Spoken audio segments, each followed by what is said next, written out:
Welcome back, everybody. We are continuing our coverage of the BFI London Film Festival 2020. It is Boys on Film. Today, once again, I'm joined by Dina Burgess, a girl on film for Boys on Film. Yeah, shall I stop this now? Is it a joke that's gone too far? I don't mind. No, I'm glad you have to, explain that I'm a girl. That's good. And I'm very flattered, like I say, to be the first girl in Boys on Film. I almost feel like I'm intruding a little bit. No, we got a great film today. Well, I'm going to preempt. I've spoilt the illusion already. I thought it was fantastic. Supernova, two great actors. Well, a few other great actors as well. One of those who's in Gimme Gimme Gimme, which we'll come on to in a second. But it's directed by Harry Macqueen, who himself starred in a film called Hinterland a few years ago.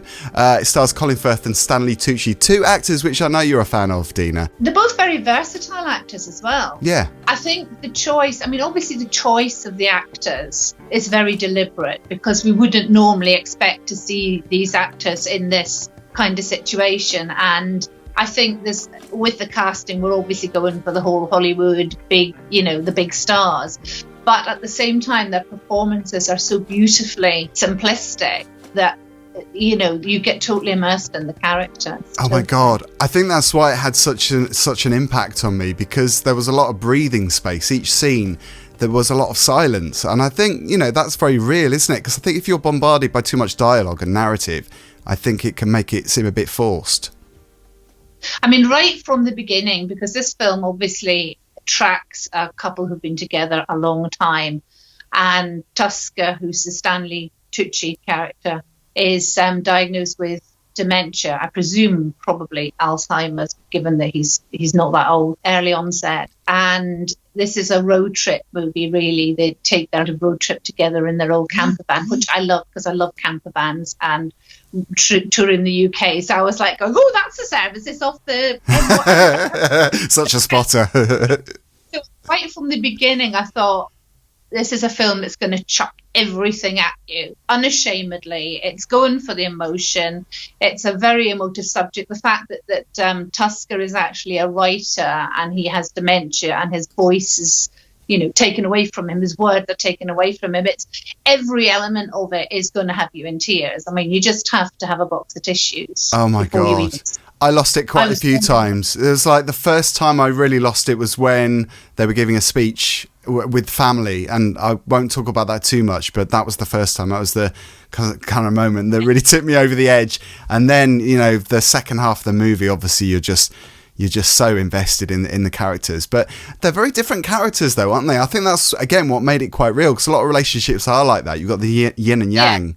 Yeah. And, Stanley Tucci's obviously a bit more fiery. He's got a very dark sense of humour, and Colin Firth's character, who is Sam, he's a very kind of thoughtful, very quiet type of man, and again, they're very different. I think the idea is very much that Sam was the quiet one and Tusker was the strong one in the relationship, the one that took the lead, the one that organised everything. And as often happens when something dementia comes into a relationship, the roles reverse. And it's very difficult for the one that was the strong one to sit back and allow someone else to take the lead. And I got a real sense of that, and how difficult it is for that other person to have to step into a role that within the relationship that wasn't, there's naturally the dynamics of the relationship changes. And for me, that's really what the film is about, I think, is how the dynamics of their relationship changes. And they're both, to me, it felt like a very equal relationship. They're different strengths and weaknesses, but a very equal relationship. And my only quibble is with these films, right, is they're never a bin man and a hairdresser. They're always writers, lawyers, musicians. Do you know what I mean? That's a very good point. Yeah. But having said that, in this case, it does work, because Tusker is a writer and he's losing his words, and that's the worst thing really that can happen to a writer, isn't it? So, from that point of view. And there's even a cute dog in it. There's cute scenery. There's a camper van. There's amazing actors. There's every emotional device you can think of to get you bawling. Unashamedly, like I said before, it's unashamedly emotional. And I do think that Harry Macqueen's obviously either had personal experience or done a lot of research into how dementia affects a relationship. My only slight quibble is that we never see a film that shows the lighter side, because I've had a lot of experience in caring for people with dementia in my life, and Alzheimer's dementia. And, you know, I would have liked maybe a little bit more light and shade, because there are some very funny moments in the film. Yeah, because the humour is quite deadpan, isn't it? Mainly because of Stanley Tucci's character, I think. But I think you're right. It wasn't so much a problem for me, because I think you can only put so much into an hour and a half movie. I think it's really difficult, not obviously with such a difficult subject that they're covering. I think it's hard to put everything in there. Yeah, absolutely. But I think you got different experience than me, so I saw it a little bit differently.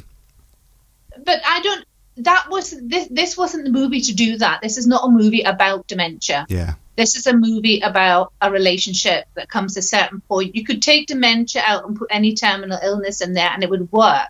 But I think the reason that dementia works so well as it's almost a device because of I've said it several times, Tusker losing his words, and that to me, I suppose it had to be dementia, but I think it's not about dementia. Dementia obviously is another character in the movie, but I think it's about the fact this relationship is changing and coming to its end as they knew it, and that's the heartbreaking thing about it. But that's basically what the movie is doing. It's not claiming to be a movie, I don't think, about dementia. It's a love story, and it's almost an end of love story.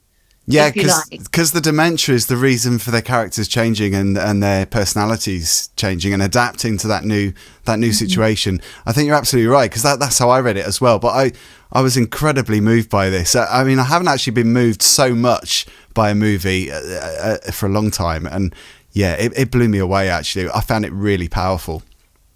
And the acting, because really it's a two-hander, like you said. There's some really good supporting actors, the creme de la creme of British supporting actors in the background. Yeah. But it's really a two-hander, and they are absolutely superb. I mean, they're masters of their craft. They really are. And the way that they, it's so low-key, it's so raw.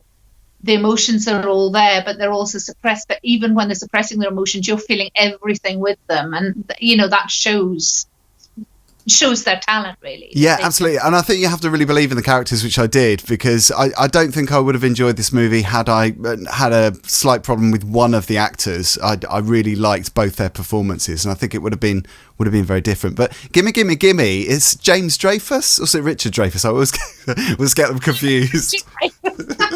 It's not Richard. Richard Dreyfus is isn't it? Close Encounters. Close Encounter of the Third Kind. Yeah, that's a gay club in London. Or it used to be. Yeah. Whenever I see him on screen, I can see him trying to suppress his gimme character. And was also in Thin Blue Line, wasn't he, with Rowan Atkinson? Yeah. You can see him. This character was completely different. You could see him reining that in. It must be so hard after doing that for so long as well. Ultimately, I thought it was fantastic. Actually, it's the favourite film of mine at the festival so far this year. I'm giving it a 9 out of 10. Actually, second favourite. Oh, okay. So what are you giving this out of 10? I think I'll give it an 8. Okay. Slight reservation.